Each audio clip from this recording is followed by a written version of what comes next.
Previous board question जो यहाँ पर बन सकते हैं और बार बार आपके इम्तिहान में आते हैं जी, उन पर हम बात करेंगे। तो उसमें पहला हमारे पास सवाल है कि डिफ़ाइन करें जी कोऑर्डिनेट कोवेलेंट बॉन्ड को। Define covalent bond, sorry dative covalent bond, या फिर इसी का दूसरा नाम क्या है जी, coordinate covalent bond. Coordinate covalent bond. इसी तरीके से दूसरा सवाल हम यहाँ पे डिस्कस कर सकते हैं कि explain coordinate covalent bond in hydronium ion H। बिस्मिल्लाहिर्रहमानिर्रहीम, अस्सलाम वालेकुम डियर स्टूडेंट। आज हमारा टॉपिक है coordinate covalent bond. Class first year chapter number 3 chemical bonding का ये बहुत ही इम्पोर्टेंट टॉपिक है। इससे पहले हम कोवेलेंट बॉन्ड और आयनिक बॉन्ड के बारे में बात कर चुके हैं और उसमें जो इम्पोर्टेंट प्रीवियस बोर्ड के क्वेश्चन हैं वो भी हम डिस्कस कर चुके हैं। तो आप इसी चैनल का विज़िट कर सकते हैं, आपको वो टॉपिक वहाँ से मिल जाएंगे। तो कोऑर्डिनेट कोवेलेंट बॉन्ड को सबसे पहले हम डिफ़ाइन करते हैं कि इसको हम कैसे डिफ़ाइन कर सकते हैं। A chemical bond which is formed, a chemical bond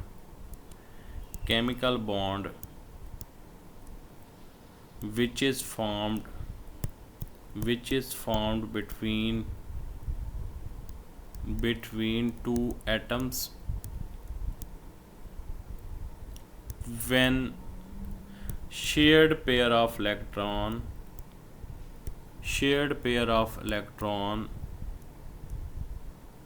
is donated by one of the bonded atom।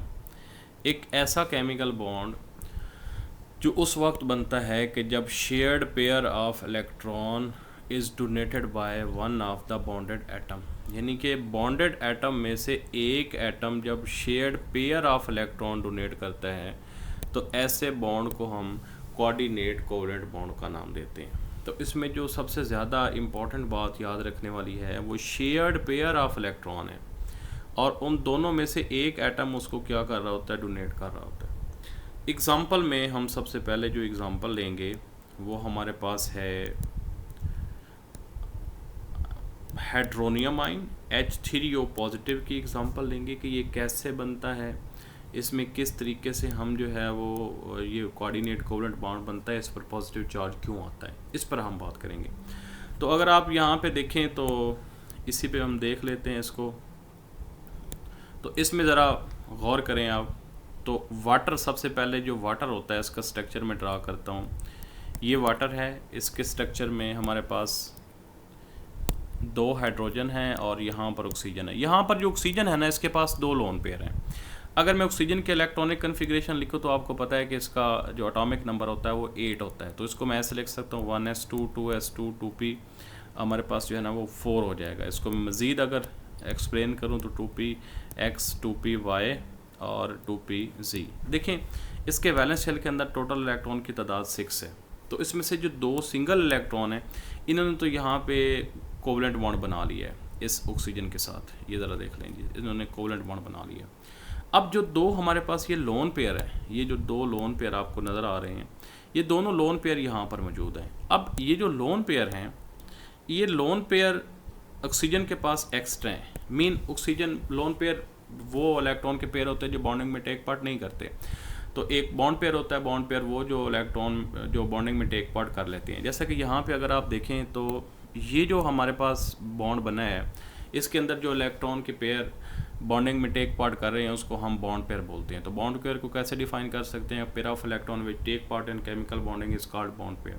Similarly यहाँ पे भी ये बॉन्ड पेयर है, लेकिन ये जो 2 हमारे पास हैं ये लोन पेयर है, यानी ये बॉन्डिंग में टेक पार्ट नहीं कर रहे। तो इसको ज़रा देखते हैं। तो यहाँ पर अगर इसके साथ यहाँ पर H पॉजिटिव आइन आता है जो कि प्रोटॉन है, और आपको पता है कि हाइड्रोजन आइन भी है। हाइड्रोजन के पास सिर्फ एक ही इलेक्ट्रॉन होता है, अगर वो लूज़ कर देते हैं तो उसके पास H पॉजिटिव आ जाता है। तो इसको पूरे पेयर ऑफ इलेक्ट्रॉन की ज़रूरत है, यानी 2 इलेक्ट्रॉन की ज़रूरत है। तो ऑक्सीजन के पास ये 2 इलेक्ट्रॉन एक्स्ट्रा हैं, यानी कि लोन पेयर की फॉर्म में, तो वो इसके साथ ये शेयर कर लेता है, यानी शेयर्ड पेयर ऑफ इलेक्ट्रॉन है, कंप्लीट ट्रांसफ़र नहीं करेगा। और ये याद रखें कि इसके ऐसा करने से हमारे पास जो बॉन्ड बनेगा, इसको ज़रा देख लेते हैं कि ये 2 हाइड्रोजन तो ऑलरेडी थी। यहाँ पर ये जो लोन पेयर ने इस हाइड्रोजन को ये इलेक्ट्रॉन दिया है, इलेक्ट्रॉन का पेयर दिया है, तो इस वजह से जो यहाँ पर हमारे पास ओवरऑल इसके ब्रैकेट लगा के ऊपर पॉजिटिव चार्ज लिख देंगे, ठीक है। चूँकि हाइड्रोजन दे रही है लिहाजा इस पर पॉजिटिव, ऑक्सीजन इलेक्ट्रॉन का पेयर दे रही है लिहाजा इस पर पॉजिटिव चार्ज आएगा और ओवरऑल इसके ऊपर हम पॉजिटिव चार्ज बना देंगे। तो ये हमारे पास है H3O का स्ट्रक्चर। तो इसमें हुआ क्या है कि पूरा पेयर ऑफ इलेक्ट्रॉन ऑक्सीजन से हाइड्रोजन की तरफ शेयर्ड हुआ है। तो अब आप कहेंगे सर आयनिक बॉन्ड और कोऑर्डिनेट कोवेलेंट बॉन्ड में फिर फर्क तो नहीं रहा, वहाँ पे भी इलेक्ट्रॉन ट्रांसफर होता है? नहीं, वहाँ पे कंप्लीट ट्रांसफर ऑफ इलेक्ट्रॉन होता है और पेयर ऑफ इलेक्ट्रॉन ट्रांसफर नहीं होता, सिर्फ एक इलेक्ट्रॉन ट्रांसफर होता है, सिंगल इलेक्ट्रॉन। यहाँ पर पूरा पेयर ऑफ इलेक्ट्रॉन ट्रांसफर होगा। अब यहाँ पर थोड़ी सी अहम बात जो मैं आपके हवाले करना चाहता हूँ वो ये है कि हाइड्रोजन जो है ना, ये इलेक्ट्रॉन डेफिशिएंट है। इलेक्ट्रॉन डेफिशिएंट है। इलेक्ट्रॉन डेफिशिएंट का मतलब वो होता है कि इसमें इलेक्ट्रॉन की कमी है, यानी इसको पूरे पेयर ऑफ इलेक्ट्रॉन की ज़रूरत है। और अगर मैं यहाँ पर ऑक्सीजन को देखूँ तो ये हमारे पास इलेक्ट्रॉन रिच स्पीशीज है, इलेक्ट्रॉन रिच स्पीशीज है। तो देखें ये बॉन्ड दो चीज़ों के दरमियान बन रहा है कि एक में इलेक्ट्रॉन रिच स्पीशीज है और दूसरा हमारे पास इलेक्ट्रॉन डेफिशिएंट है। तो इलेक्ट्रॉन रिच वो होता है जिसके पास पेयर ऑफ इलेक्ट्रॉन मौजूद होता है। तो वो पेयर ऑफ इलेक्ट्रॉन जो है इलेक्ट्रॉन डेफिशिएंट सेंटर को शिफ्ट कर देता है और वहाँ से जो हमारे पास बॉन्ड बनता है उसको हम क्या बोलते हैं, उसको हम कोऑर्डिनेट कोवेलेंट बॉन्ड बोलते हैं। अब इस कोऑर्डिनेट कोवेलेंट बॉन्ड का नाम क्या है? इसको हम हाइड्रोनियम आयन भी बोलते हैं। ये जो हमारे पास बना है इसको हम हाइड्रोनियम आयन भी बोलेंगे, hydronium ion, H3O positive hydronium ion. इसी तरीके से इसका एक और नाम भी है, इसका नाम, इसको हम ऑक्सोनियम आयन भी बोलते हैं जी, ऑक्सोनियम आयन। तो ऑक्सीजन पर जब पॉजिटिव चार्ज आता है तो उसको हम ऑक्सोनियम आयन बोलते हैं, ठीक है जी। तो ये हमारे पास पहली एग्जांपल थी कि हम किस तरीके से, ये शॉर्ट क्वेश्चन की फॉर्म में भी आपसे पूछा जा सकता है कि explain coordinate covalent bond in oxonium ion या explain coordinate covalent bond in hydronium ion. तो ये शॉर्ट क्वेश्चन के हवाले से भी आप इसको याद रखेंगे। तो उसके बाद कुछ मज़ीद एग्जांपल हम इसकी डिस्कस करते हैं। तो उसमें हमारे पास जो नेक्स्ट एग्जांपल है जी वो है कार्बन मोनोऑक्साइड, यानी कि कार्बन मोनोऑक्साइड को हम देखेंगे जी। कार्बन मोनोऑक्साइड, इसको हम कैसे यहाँ पे एक्सप्लेन कर सकते हैं? कार्बन मोनोऑक्साइड में देखें तो ये कार्बन है और ये हमारे पास ऑक्सीजन है। तो आपको पता है कि कार्बन का जो एटॉमिक नंबर होता है ये 6 होता है। अगर मैं इसको एक्सप्लेन करूँ तो ये कुछ इस तरीके से है जी कि 1s2 2s2 और 2p हमारे पास कितना आ जाएगा जी, 2 आ जाएगा। तो इसका ये वाला पूरा का पूरा हमारे पास वैलेंस शेल है, यानी इसके वैलेंस शेल में 4 इलेक्ट्रॉन है। मैं यहाँ पे लिख लेता हूँ जी 4 है। इस तरीके से अगर मैं ऑक्सीजन की बात करता हूँ तो ऑक्सीजन का एटॉमिक नंबर 8 होता है, 1s2 2s2 और 2p हमारे पास 4 हो जाएगा। तो इसके वैलेंस शेल में इलेक्ट्रॉन की तादाद कितनी है जी, 6 है। तो इनको हम ड्रा कर सकते हैं जी यहाँ पे। अगर मैं यहाँ पे ड्रा करूँगा तो हमारे पास ये कार्बन के इलेक्ट्रॉन 4 हैं, तो इसको मैं क्रॉस से शो कर लेता हूँ, ये 4 हैं जी इस तरीके से। ऑक्सीजन की अगर बात करूँ तो इसको मैं डॉट से शो करूँगा, 6 हैं जी टोटल। तो एक ये यहाँ पे, ये 2, ये यहाँ पे, ये 4 हो जाएंगे और यहाँ पर ये 6 हो जाएंगे। अब होगा क्या, ये जो कार्बन है ना, ये इस ऑक्सीजन के साथ यहाँ पर एक कोवेलेंट बॉन्ड बना लेती है। बिल्कुल इसी तरीके से दूसरा इलेक्ट्रॉन के पेयर को भी शेयर कर लेती है और कोवेलेंट बॉन्ड बना लेती है। तो यहाँ पर इस कार्बन और इस कार्बन के दरमियान ये जो बॉन्ड बना है इसको हम बोलेंगे डबल कोवेलेंट बॉन्ड। ये डबल कोवेलेंट बॉन्ड बन चुका है। लेकिन यहाँ पर अगर आप गौर करेंगे तो कार्बन के वैलेंस शेल में अभी इलेक्ट्रॉन 8 पूरे नहीं हुए, ठीक है, 4 और 2 किसने शेयरिंग कर ली है। तो ये हमारे पास जो थे ना, इसके वैलेंस शेल में इलेक्ट्रॉन की तादाद अभी 6 है। तो 2 इलेक्ट्रॉन यहाँ पर कम है, यानी ये इलेक्ट्रॉन डेफिशिएंट सेंटर बन गया। अगर ये इलेक्ट्रॉन डेफिशिएंट सेंटर है तो इसे एक पूरे पेयर ऑफ इलेक्ट्रॉन की ज़रूरत है। तो वो पेयर ऑफ इलेक्ट्रॉन किसके पास मौजूद है? ये ऑक्सीजन के पास मौजूद है। अगर ये ऑक्सीजन यहाँ पर इस पर शिफ्ट कर दे और इसको ये इलेक्ट्रॉन का पेयर दे दे तो कार्बन का ऑक्टेट कंप्लीट हो सकता है, नोबल गैसों की इलेक्ट्रॉनिक कन्फिग्रेशन हासिल कर सकती है, स्टेबल हो सकती है, अपनी एनर्जी को कम कर सकती है। तो यहाँ पर जो बॉन्ड बनेगा ना, इसको हम बोलेंगे कोऑर्डिनेट कोवेलेंट बॉन्ड। अब ये एरो हेड से हम इसको शो कर रहे हैं, ये ज़रा गौर करना है आपने, एरो हेड से शो कर रहे हैं। और एरो जो है ना, एरो की टेल उस साइड से है जहाँ पर इलेक्ट्रॉन का पेयर जा रहा है, और उस साइड जो एरो का हेड है वो साइड पे है जहाँ पर इलेक्ट्रॉन का पेयर जा रहा है और लोन पेयर जहाँ से डोनेट हो रहा है, यानी कि जो डोनर है जो डोनर है उसका उस साइड पर यहाँ पर डोनर होगा, यानी कि उसकी टेल होगी, और जो एक्सेप्टर है उसकी तरफ इसका हेड होगा। तो यहाँ पर हम कह सकते हैं कि ऑक्सीजन यहाँ पर डोनर है, यानी इलेक्ट्रॉन का पेयर दे रहा है, और कार्बन यहाँ पे एक्सेप्टर है, ये इलेक्ट्रॉन का पेयर ले रहा है। आपसे ये शॉर्ट क्वेश्चन में ये भी पूछा जा सकता है कि what are donor and acceptor in the coordinate covalent bond. तो आप बता सकते हैं कि ऐसा एटम जो इलेक्ट्रॉन का पेयर दे रहा होता है वो डोनर होता है, और ऐसा एटम जो इलेक्ट्रॉन का पेयर एक्सेप्ट कर रहा होता है वो एक्सेप्टर होता है। तो कार्बन एक्सेप्टर है और ऑक्सीजन यहाँ पर जो है वो डोनर है। तो ये बात आपने यहाँ पर याद रखनी है। तो एक केस में कोऑर्डिनेट कोवेलेंट बॉन्ड है। बिल्कुल इसी तरीके से हम जो तीसरी बुक आपकी बुक में जो एग्जांपल डिस्कस की गई है, यानी ओजोन मालिक्यूल की, उसको हम डिस्कस यहाँ पे करेंगे जी। ओजोन मालिक्यूल जी, ओजोन जैसा कि आप जानते हैं इसका फार्मूला O3 होता है, और जो ओजोन है ये हमारी अर्थ के ऊपर एक प्रोटेक्टिव लेयर के तौर पर भी मौजूद है, जो अल्ट्रावायलेट रेडिएशन को हमारे ज़मीन पे नहीं आने देती। तो ओजोन मालिक्यूल को हम किस तरीके से डिस्कस कर सकते हैं? तो ओजोन को डिस्कस करने के लिए सबसे पहले ऑक्सीजन के इलेक्ट्रॉनिक कन्फिग्रेशन देखते हैं जी। आपको पता है जी ऑक्सीजन के वैलेंस शेल में इलेक्ट्रॉन की तादाद अभी हमने पढ़ा है जी कितनी होती है, ये 4 होती है जी, ये 4 होती है। वैलेंस शेल में इलेक्ट्रॉन की तादाद 4 है। अब मैं पहला ऑक्सीजन यहाँ पे बनाता हूँ जी, ये पहला ऑक्सीजन है जी, इस तरीके से बना लेता हूँ। इसके वैलेंस शेल में इलेक्ट्रॉन की तादाद कितनी है जी, ये 4 सॉरी ये यहाँ पर 6 हो जाएगी, सॉरी यहाँ पर ये 6 हो जाएगी। तो ये 6 है जी, ये देख लें जी। पहला यहाँ पर देखें जी, तो हम इसको कैसे कर सकते हैं जी कि ये 6 इलेक्ट्रॉन इसके आगे। अब इसी तरीके से अगर हम ये दरमियान वाली ऑक्सीजन को देखें, तो दूसरी जो ऑक्सीजन है, टोटल 3 ऑक्सीजन है, तो दूसरी ऑक्सीजन को अगर हम देखेंगे तो इसके वैलेंस शेल में भी इलेक्ट्रॉन की तादाद हमारे पास कितनी है जी, ये देख लें जी। ये यहाँ पर भी हमारे पास जो है वो,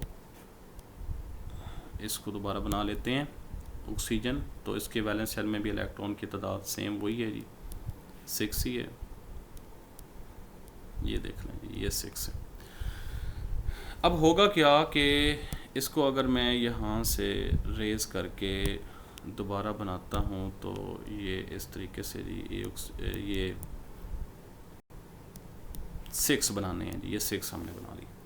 अब ये जो ऑक्सीजन है ना, ये इस ऑक्सीजन के साथ डबल कोवेलेंट बॉन्ड बना लेगी। अब इसका भी ऑक्टेट कंप्लीट है, इसका भी ऑक्टेट कंप्लीट है, लेकिन मसला ये है कि तीसरी ऑक्सीजन भी इन्होंने अपने साथ अटैच करनी है। तो तीसरी जो ऑक्सीजन है ना, इस तीसरी ऑक्सीजन को यहाँ पर ये देखें जी, इसके वैलेंस शेल में भी इलेक्ट्रॉन की तादाद तो वही है जो आपको मैंने बताई है कि टोटल जो इलेक्ट्रॉन इसके पास हैं जी वो 6 ही हैं। तो ये देखें जी, ये 6 हैं, ठीक है। तो अब इसने तो ऑलरेडी, इस ऑक्सीजन ने और इस ऑक्सीजन ने ऑलरेडी अपने जो बॉन्ड पेयर है ना उनको तो इंगेज कर लिया है, यानी इनके वैलेंस शेल में 8 इलेक्ट्रॉन पूरे हो चुके हैं। तो इसके साथ ये बॉन्ड पेयर के हिसाब से तो कोई बॉन्ड नहीं बना सकते। क्यों नहीं बना सकते? क्योंकि इसके पास और गुंजाइश ही नहीं है, इसने डबल कोवेलेंट बॉन्ड बनाना था, इसने बना लिया। लेकिन जो यहाँ पर हमारे पास इसका लोन पेयर है, सेंट्रल ऑक्सीजन एटम का लोन पेयर यहाँ पर मौजूद है। तो ये लोन पेयर इसको दे के ना, तो इसके साथ इसके वैलेंस शेल में भी 8 इलेक्ट्रॉन पूरे कर सकती है, यानी शेयर करके।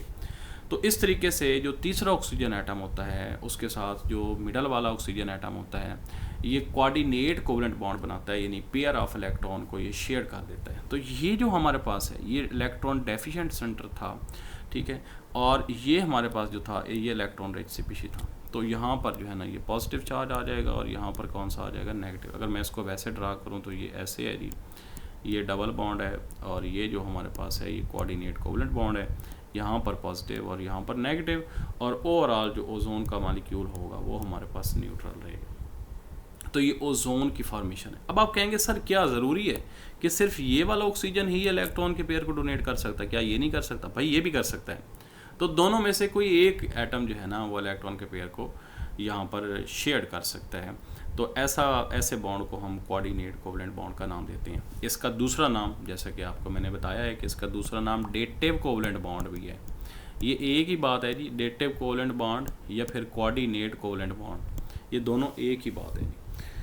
ठीक है जी, इसके बाद हम थोड़ा सा इसको मज़ीद डिस्कस करते हैं जी। ये ओजोन की एग्ज़ाम्पल हमने यहाँ पे दी है, तो और कुछ और एग्ज़ाम्पल्स भी हम कोऑर्डिनेट कोवेलेंट बॉन्ड की डिस्कस कर सकते हैं जी। जैसे कि मैंने आपको बताया जी H3O positive well non hydronium आइन, अमोनियम आइन NH4 पॉजिटिव, ये भी इसी की एग्जांपल है। फास्फोनियम आइन PH4 पॉजिटिव, ये भी इसी की एग्जांपल है। इसके अलावा हम डिस्कस कर सकते हैं जी कि जो बॉन्ड बनता है NH3 एंड BF3 के दरमियान, ये भी कोऑर्डिनेट कोवलेंट बॉन्ड होता है जी, ठीक है। तो ये कुछ वेल नॉन एग्जांपल हैं जो आपके एग्ज़ाम में पूछी जाती हैं। अच्छा, इसमें एक बात जो इम्पॉर्टेंट पॉइंट मैंने यहाँ पर डिस्कस करना है वो ये है कि जो कोवलेंट बॉन्ड और कोऑर्डिनेट कोवलेंट बॉन्ड है, जब ये बन जाता है तो उनके दरमियान जो डिस्टिंक्शन है वो ख़त्म हो जाती है, उसके दरमियान फ़र्क ख़त्म हो जाता है, डिस्टिंक्शन नहीं रहती। मसलन मैंने यहाँ पर जब ये बॉन्ड बनाया है ना, देखें ऑक्सीजन के साथ ये ऐसे ऐसे और ये ऐसे, अब इसके ऊपर मैंने क्या लगा दिया जी, पॉजिटिव चार्ज लगा दिया।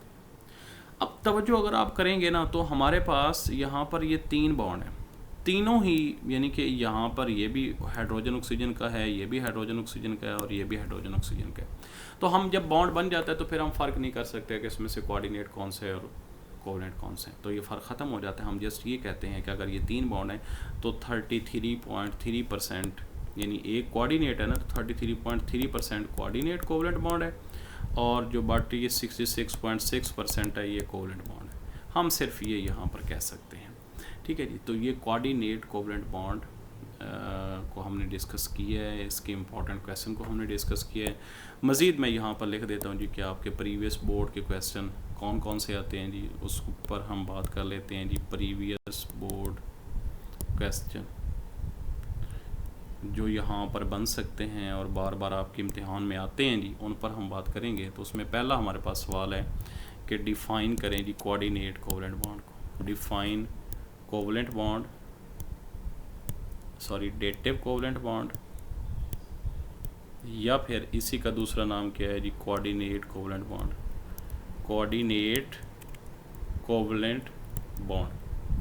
इसी तरीके से दूसरा सवाल हम यहाँ पे डिस्कस कर सकते हैं कि explain coordinate covalent bond in hydronium आइन H3O पॉजिटिव।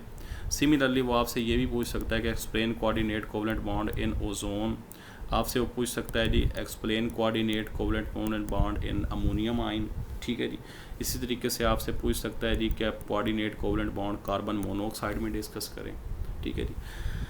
फिर वो पूछ सकता है आपसे यहाँ पे कि why atoms form coordinate covalent bond कि एटम कोऑर्डिनेट कोवलेंट बॉन्ड क्यों बनाते हैं। तो मैंने आपको रीज़न बता दी है कि इसमें से एक एटम ऐसा होता है जिसका जो है वो लोन पेयर उसके पास मौजूद होता है और दूसरा एटम बिल्कुल इलेक्ट्रॉन डेफिशिएंट होता है, तो उन दोनों के दरमियान जो बॉन्ड बन जाता है उसको हम कोऑर्डिनेट कोवलेंट बॉन्ड का नाम देते हैं। तो ये कुछ इंपॉर्टेंट क्वेश्चन थे। इंशाल्लाह हम इस बुक के सारे टॉपिक्स को 1 बाय 1 डिस्कस करेंगे। तो हमारे चैनल को सब्सक्राइब कीजिएगा और दोस्तों के साथ शेयर कीजिएगा। अल्लाह हाफिज़। पर हम